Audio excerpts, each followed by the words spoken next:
நண்பர்கள் அனைவருக்கும் வணக்கம். சற்று முன் ஒரு பெரிய பதற்றம் ஒன்று ஏற்பட்டிருக்கு நண்பர்களே.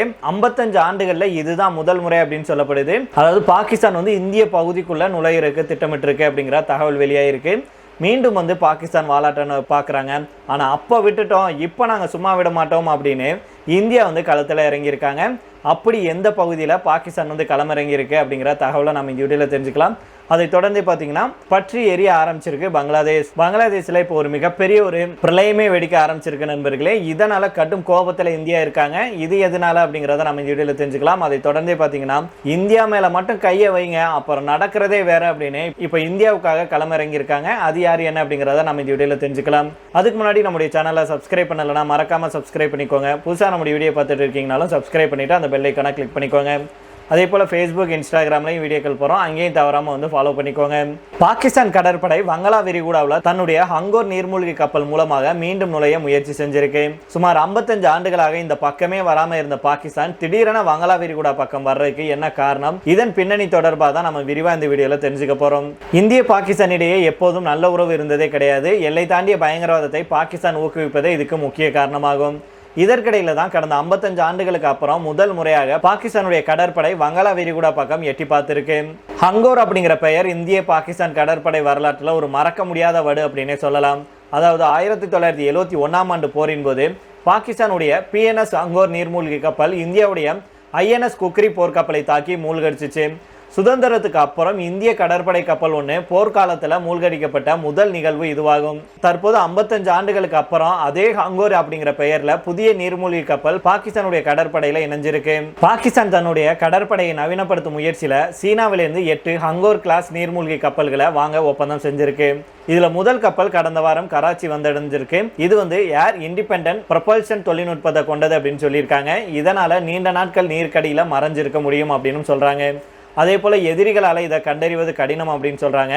மேலும் இது அணு ஆயுதங்களை சுமந்து செல்லும் திறன் கொண்டதாக இருக்கலாம் அப்படின்னு வல்லுநர்கள் கருதுறாங்க. 1971 போர்ல வங்கதேசம் உருவானதுக்கு அப்புறம் வங்களா விரிகுடாவில் பாகிஸ்தானுடைய ஆதிக்கம் முற்றிலுமாக துடை தெரியப்பட்டது. கடந்த 50 ஆண்டுகளுக்கு மேலாக பாகிஸ்தானுடைய கடற்படை அரபிக் கடலோடு மட்டும்தான் சுருங்கி போச்சு. ஆனால் தற்போது இந்த புதிய நீர்மூழ்கி கப்பல்கள் மூலம் வங்களா விரிகுடாவுக்குள் மீண்டும் நுழைய பாகிஸ்தான் திட்டமிடுது. சமீபத்தில் இலங்கையில் பேசிய பாகிஸ்தானுடைய கடற்படை அதிகாரி ஓமர் ஃபாரூக் இந்த நீர்மூழ்கி கப்பல்கள் வங்களா விரிகுடாவில் பாகிஸ்தானுடைய இருப்பை தக்க வைக்க உதவும் அப்படின்னு வெளிப்படையாகவே சொல்லியிருந்தாரு. பாகிஸ்தானுடைய இந்த திட்டத்துக்கு வங்கதேசத்தில் ஏற்பட்டிருக்கும் அரசியல் மாற்றங்கள் முக்கிய காரணமாக பார்க்கப்படுது. அதாவது ஷேக் ஹசீனாவுடைய ஆட்சி வீழ்ந்ததுக்கு அப்புறம் முகமது யூனிஸ் தலைமையிலான இடைக்கால அரசு மற்றும் தாரிக் ரஹ்மான் தலைமையிலான சூழல்ல பாகிஸ்தான் வங்கதேசம் இடையிலான உறவு மேம்பட்டிருக்கு அப்படின்னே சொல்லலாம். 1971க்கு அப்புறம் முதல் முறையாக பாகிஸ்தான் வங்கதேசம் இடையே நேரடி கடல் வழி வர்த்தகம் தொடங்கியிருக்கு அப்படின்னா பார்த்துக்கோங்க எந்த அளவுக்கு அவங்களுடைய உறவு இருக்கு அப்படின்னு. வங்கதேசத்துடைய விமானப்படை தளபதி பாகிஸ்தானுக்கு சென்று JF-17 போர் விமானங்களை வாங்குவது குறித்து பேச்சுவார்த்தையை நடத்தியிருக்கிறாரு.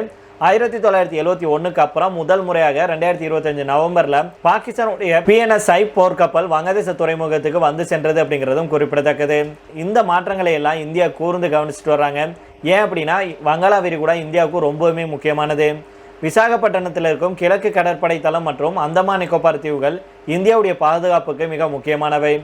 பாகிஸ்தான் நீர்மூழ்கி கப்பல்கள் இங்கு நடமாடுவது இந்தியாவுக்கு ஒரு தொந்தரவாக அமையலாம். இருந்தாலும் 1971 இருந்ததை விட இன்னைக்கு இந்திய கடற்படை பல மடங்கு வலிமையானது. இந்தியாவுக்கிட்ட அணுசக்தியால் இயங்கும் நீர்மூழ்கி கப்பல்கள், 2 விமானம் தாங்கி கப்பல்கள் மற்றும் நவீன கண்காணிப்பு வசதிகள் இருக்கு அப்படிங்கிறத பாகிஸ்தான் மட்டுமல்ல உலக நாடுகளே புரிஞ்சு வச்சிருக்காங்க. மேலும் பாகிஸ்தான் தன்னுடைய பழைய ஹங்கோர் வெற்றியை அடையாளமாக வைத்துக்கொண்டு மீண்டும் வங்களா விரிகுடாவுக்குள்ள கால்பதிக்க முயற்சி செய்து வங்கதேசத்துடனான அதன் வளர்ந்தோறும் உறவு இதற்கு பாதை அமைச்சு கொடுக்குது அப்படின்னு சொல்லியிருக்காங்க. அதே நேரம் பாகிஸ்தானுடைய நடமாட்டத்தை இந்தியா கூர்ந்து கவனிச்சுட்டு வர்றாங்க. சின்ன ஒரு தவறு செஞ்சாலும் இந்த முறை பாகிஸ்தானுக்கு தக்க பாடம் புகட்டப்படும் அப்படிங்கிறதுல எந்த ஒரு சந்தேகமே இல்லை. அதனால இந்தியாவுடைய ஆயுதங்கள் எப்பேற்பட்டது அப்படிங்கிறத பாகிஸ்தான் நல்லா அனுபவிச்சிருக்கோம். எந்த அளவுக்கு நம்ம ஒரு மரண பயத்தை காமிச்சிருக்கிறோம் அப்படிங்கிறது தெரியும். வான்வெளி தாக்குதலை நடத்தணும் ஏவுகணை வச்சு. அதே போல நம்ம கிட்டையும் வலுவான நீர்மூழ்கி கப்பல்கள் எல்லாமே இருக்கு. அதன் மூலமாக பாகிஸ்தானுக்கு சரியான பாடத்தை புகட்டுவோம். அப்ப நாம விட்டுட்டோம். ஆனா இனிமே இந்தியா கிட்ட பாகிஸ்தான் வாலாட்ட முடியாது அப்படிங்கிறது தான் நம்முடைய ஒரு ஸ்ட்ராங்கான மெசேஜாக இருக்குது. அதனால் என்ன மாதிரியான சதித்திட்டத்தை தீட்டணும்னு நினச்சி நம்முடைய பகுதிக்குள்ளே நம்ம மேலே ஏதாவது சதித்திட்டம் தீட்டணும், தாக்குதல் நடத்தணும்னு நினச்சாங்கன்னா பாகிஸ்தான் கதை முடிஞ்சிச்சு அப்படிங்கிறதுல எந்த ஒரு மாற்று கருத்துமே இருக்க முடியாது. இதை தொடர்ந்து அடுத்த செய்தியாக பார்த்தோம் அப்படின்னா, பங்களாதேஷ்ல பார்த்தீங்கன்னா 81 அடி உயரமுள்ள ராமர் சிலை அமைக்கும் பணி வந்து நடந்துட்டு வருது. இந்த நிலையில தான் இஸ்லாமிய அமைப்புகள் கடும் எதிர்ப்பு தெரிவிச்சுட்டு வர்றாங்க. இஸ்லாமிய அமைப்புகளுடைய அச்சுறுத்தல்களை தொடர்ந்து 81 அடி உயரமுள்ள ராமர் சிலை அமைக்கும் பணி தற்காலிகமாக நிறுத்தப்பட்டிருக்கு. இதனால இந்துக்கள் இடையே இப்போ பெரும் கொந்தளிப்பை ஏற்படுத்தியிருக்கு அப்படிங்கிற தகவல் கிடைச்சிருக்கு. அண்டை நாடான வங்கதேசம் இஸ்லாமிய நாடாக இருக்கு.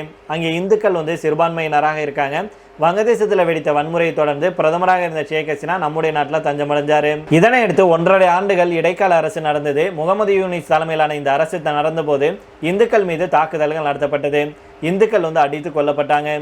வங்கதேசத்தில் பொது தேர்தல் நடந்ததை தொடர்ந்து இடைக்கால அரசு முடிவுக்கு வந்தது. பொது தேர்தலில் PNB கட்சி வென்றது. அதாவது மறைந்த முன்னாள் பிரதமர் கலிதா ஜியாவுடைய மகன் தாரிக் ரஹ்மான் புதிய பிரதமராக செயல்பட்டு வர்றாரு. தற்போது இந்துக்களுக்கு எதிரான அடக்குமுறைகள் குறைஞ்சிருக்கு. இதனால இந்துக்கள் வந்து அங்கே நிம்மதியாக வாழ்ந்துட்டு வர்றாங்க. இந்த நிலையில தான் தற்போது ராமர் சிலை அமைக்க இஸ்லாமிய அமைப்பினர்கள் கடும் எதிர்ப்பு தெரிவிச்சுட்டு வர்றாங்க. வங்கதேசத்துடைய கைபந்தா மாவட்டத்தில் பலாஸ்பாரி அப்படிங்கிற ஒரு இடம் வந்து இருக்கு. அங்க இருக்கும் கோவில் வளாகத்தில் 81 அடி உயர ராமர் சிலை நிறுவப்பட்டிருக்கு. இந்திய மதிப்புல கிட்டத்தட்ட 15 கோடி ரூபாய் அப்படின்னு சொல்றாங்க. ஸ்ரீ ஸ்ரீ ராதா கோவிந்தா கோவில் குழுவின் தலைவர் ஹரிதாஸ் சந்திரதாஸ் மேற்பார்வையில் பணி வந்து நடந்துட்டு வருது. தற்போது ராமர் சிலை கட்டுமான பணி ஏற்கனவே 80% நிறைவடைஞ்சிருக்கு. இந்த நிலையில தான் ராமர் சிலை கட்டுமானத்துக்கு இஸ்லாமிய அமைப்பினர் வந்து கடும் எதிர்ப்பு தெரிவிச்சுட்டு வர்றாங்க. ராமர் சிலை அமைக்கும் பணியில் ஈடுபட்ட ஊழியர்களுக்கு மிரட்டல் விடுத்திருக்காங்க. அது மட்டும் இல்லாமல் சமூக வலைதளங்களையும் கருத்து தெரிவித்து எதிர்ப்பை பதிவு செஞ்சுட்டு வர்றாங்க. குறிப்பாக இஸ்லாமிய மத பிரசாகர்கள் இருக்காங்க இல்லையா, அவங்க இந்த சிலையை வந்து அகற்ற வேண்டும் அப்படின்னு அரசுக்கு கோரிக்கை வச்சுட்டு வர்றாங்க. இந்த தொடர் அழுத்தம் காரணமாக தற்போது ராமர் சிலை அமைக்கும் பணி வந்து நிறுத்தப்பட்டிருக்கு. இதுக்கு இந்த அமைப்பினர் கடும் எதிர்ப்பு தெரிவிச்சுட்டு வராங்க. நிறுத்தப்பட்ட ராமர் சிலை அமைக்கும் பணியை மீண்டும் தொடங்க வேண்டும் அப்படின்னு சொல்லிட்டு வராங்க. டாக்கா பல்கலைக்கழக இந்து மாணவர்கள் ஷாபாக் பகுதியில் போராட்டத்தை மேற்கொண்டிருக்காங்க. மேலும் வங்கதேச பிரதமர் தாரிக் ரஹ்மான் தலையீடு செய்து ராமர் சிலை அமைக்கும் பணியை தொடங்க நடவடிக்கை எடுக்க வேண்டும் அப்படின்னு சொல்லிட்டு வர்றாங்க. இது பத்தி கோவில் குழுவுடைய ஆலோசகர் சியாம்லால் குமார் அவர்கள் என்ன சொல்றாருன்னா, சட்டம் ஒழுங்கு மற்றும் மத நல்லிணக்கத்தை காக்க இந்த பணியை நிறுத்தி இருக்கிறோம். யாருடைய மத உணர்வுகளையும் புண்படுத்த நாங்கள் விரும்பவில்லை. ஏன் அப்படின்னா வங்கதேசத்தில் வசிக்கும் ஒவ்வொருவருக்கும் தங்களுடைய மதத்தை பின்பற்ற முழு உரிமை இருக்கு அப்படின்னு சொல்லியிருக்கிறாரு. மீண்டும் வந்து இந்த பணி தொடங்கும் அப்படின்னு நாங்கள் நம்புகிறோம் அப்படின்னு அவர் சொல்கிறாரு. இதை தொடர்ந்து கடைசியாக பார்த்தோம் அப்படின்னா, பிரதமராக திரு நரேந்திர மோடி அவர்கள் பதவியில் இருக்கும் வரைக்கும் இந்தியா மீது யாராவது தாக்குதல் நடத்தினா நாங்கள் இந்தியாவுக்கு ஆதரவாக களமிறங்குவோம் அப்படின்னு அமெரிக்க அதிபர் டொனால்ட் ட்ரம்ப் அவர்கள் பிற நாடுகளுக்கு வார்னிங் செஞ்சிருக்கிறாரு. பிரான்ஸில் G7 உச்சி மாநாட்டில் பிரதமர் நரேந்திர மோடி அவர்களுடனான சந்திப்பின் போது டொனால்ட் ட்ரம்ப் அவர்கள் இதை வந்து தெரிவிச்சிருக்கிறாரு.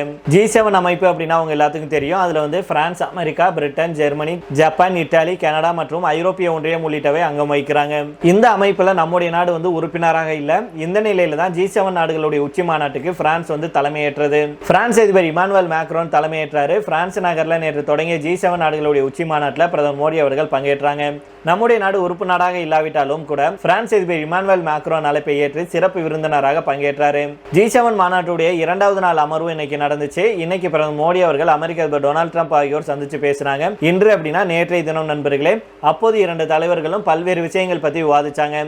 அந்த சந்திப்பின் போது பிரதமராக நரேந்திர மோடி அவர்கள் இருக்கும் வரைக்கும் இந்தியாவை யாராச்சும் தாக்குனாங்கன்னா அவங்கள நாங்கள் எதிர்த்தோம், இந்தியாவுக்கு ஆதரவாகவும் நாங்கள் வருவோம் அப்படின்னு உறுதியாக சொல்லியிருக்கிறாரு. மேலும் ட்ரம்ப் அவர்கள் என்ன சொல்றாருன்னா, பிரதமர் நரேந்திர மோடி அவர்கள் பதவியில் இருக்கும் வரைக்கும் இந்தியா மீது ஏதேனும் தாக்குதல் நடத்தப்பட்டால் இந்தியாவுக்கு அமெரிக்கா ஆதரவாக களமிறங்கும். அதே வேளையில் இந்தியாவுடைய புதிய தலைவராக யாரும் வந்தால் நாங்கள் அப்படி செய்வோமா அப்படின்னு எனக்கு உறுதியாக தெரியாது அப்படின்னு சொல்லியிருக்கிறாரு. ட்ரம்ப் அவர்கள் இப்படி சொன்னது அனைவருக்கும் சிரிப்பை ஏற்படுத்தியது. ட்ரம்ப்பும் மோடியும் கூட சிரிச்சாங்க. மேலும் ட்ரம்ப் அவர்கள் என்ன சொல்றாருன்னா, நான் வந்து இதை ஏன் சொல்கிறேன் அப்படின்னா, இந்தியா மற்றும் அமெரிக்கா இடையே சிறந்த உறவு இருக்குது. பிற நாடுகளுடனான உறவு எங்களை விட நெருக்கமாக இருக்க முடியாது. இன்னும் சொல்லப்போனால் நானும் அவரும் எங்களின் 2 நாடுகளும் நல்ல நட்பில் இருக்குது. இது உண்மையிலேயே எங்களுடைய இருவரிடம் இருந்து துவங்குகிறது அப்படின்னு சொன்னார். அதே போல் மோடி அவர்கள் வர்த்தக பேச்சுவார்த்தையில் கடினமான நபராக இருக்கிறாரு. அவருடைய தலைமை பண்பு மற்றும் பேச்சுவார்த்தை நடத்தும் திறமை பாராட்டுக்குரியதாக இருக்கு. பிரதமர் மோடி அவர்களின் கீழ் இந்தியா தொடர்ந்து செழித்து வளரும். அவர் தலைவராக இருக்கும் வரைக்கும் இந்தியா மிக சிறப்பாக செயல்படும் அப்படின்னு அவர் சொல்லியிருக்கிறாரு. சரி நண்பர்கள், இதோட நம்ம இந்த வீடியோ முடித்துக் கொள்ளலாம். இதே பற்றி உங்களுடைய கருத்துக்களை கீழே உள்ள கமெண்ட் பாக்ஸில் சொல்லுங்கள். மீண்டும் நாளை வேறு செய்திகளுடன் உங்களை சந்திக்கிறேன். நன்றி, வணக்கம்.